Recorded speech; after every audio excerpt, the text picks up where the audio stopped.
It was 1946. World War II had ended and American GIs were heading home. With his discharge from the U.S. Navy, Edward Lowe returned to his home in Stevensville, Michigan to be with his family. He carried with him his final pay, $30 cash, and a lifetime of opportunities ahead. Ed assisted his father Henry Edward Lowe with his delivery business, now to become Lowe & Lowe. The Lowes sold ice and coal to local residents of Cassopolis, Michigan and surrounding villages, and also sold sawdust and oil-absorbing clay to neighboring industries in Michigan and Indiana.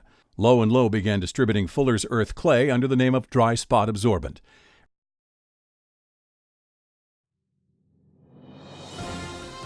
In the winter of 1947, Ed Lowe's friend Kay Draper complained she was unable to obtain sand as a catbox filler. Ed offered her a bag of dry spot absorbent clay. It was enthusiastically accepted by owner and cat alike. Recognizing the new potential for this clay, Ed set out in his 1943 Chevy Coupe, introducing what he now referred to as kitty litter to pet shops and cat shows across the country. Through Ed's hard work, a new industry was born.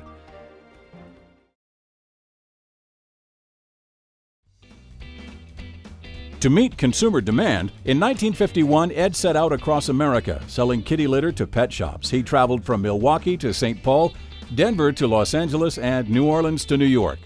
Once there was a demand in area retail stores, he approached the local pet supply wholesaler, selling them a ton or so of his litter. By the end of the mid-1950s, Ed Lowe had crafted a solid market niche of his own.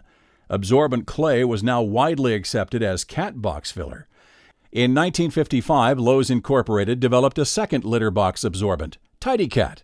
Tidy Cat was designed specifically for the supermarket and grocery trade, while kitty litter continued to be sold in pet shops. To meet market demand, Lowe's Incorporated upgraded their Paris, Tennessee plant in order to produce a full line of absorbent clay products. This included an oil and grease absorbent, as well as a base for fertilizers and insecticides. Lowe's Incorporated could now upgrade equipment, add employees, and pay attention to the company's image and status. To manage the growing number of employees, a modern brick and steel corporate office building was constructed in Cassopolis in 1965. Throughout the 1970s, Ed took risks by creating new products and services and expanding and reinventing old ones. Frenchy Bucksaw was a company that produced pre-packaged firewood. Test marketing took place in Cassopolis. In 1972, Ed purchased the town of Jones, Michigan.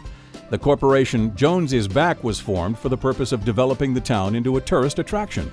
Reflecting the image of a 19th century town, the good old days town featured fun for the whole family. Jones is Back recaptured an era that began with the gay 90s and ended with the time of Bonnie and Clyde. Amenities included an amusement park, opera house, petting zoo, museum, and an array of distinctive shops.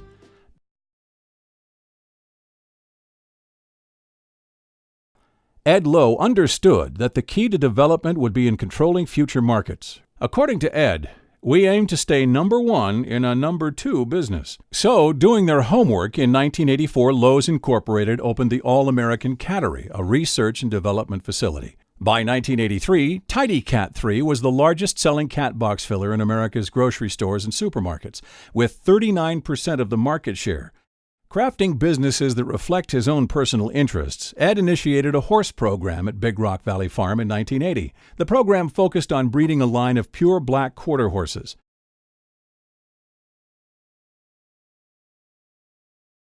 Thankful for his success and inspired to give back to the community, Ed decided to apply the profits of his various businesses to a cause he cared about very much: entrepreneurship.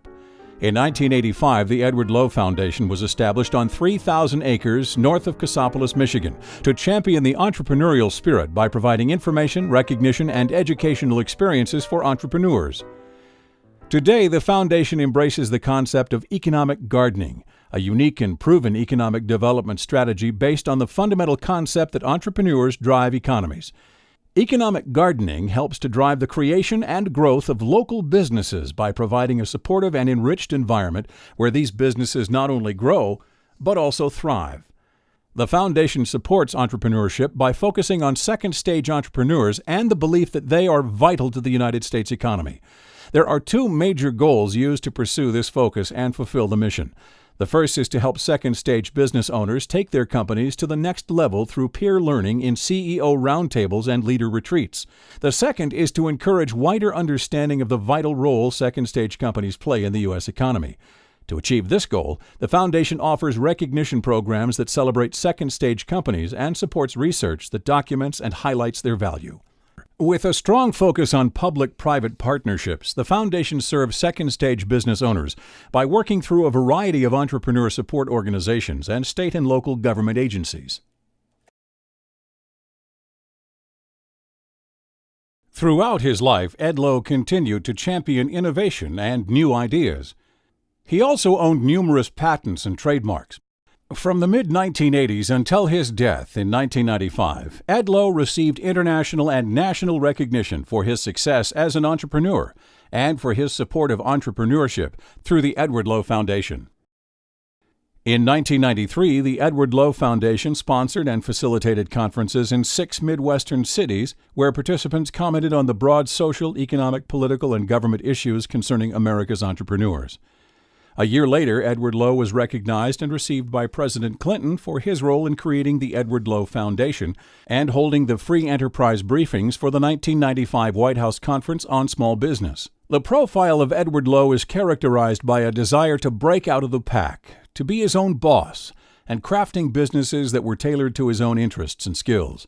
Ed was driven by passion, vision, and demand for value and service. As an entrepreneur, he identified strongly with his business because it was a direct extension of himself.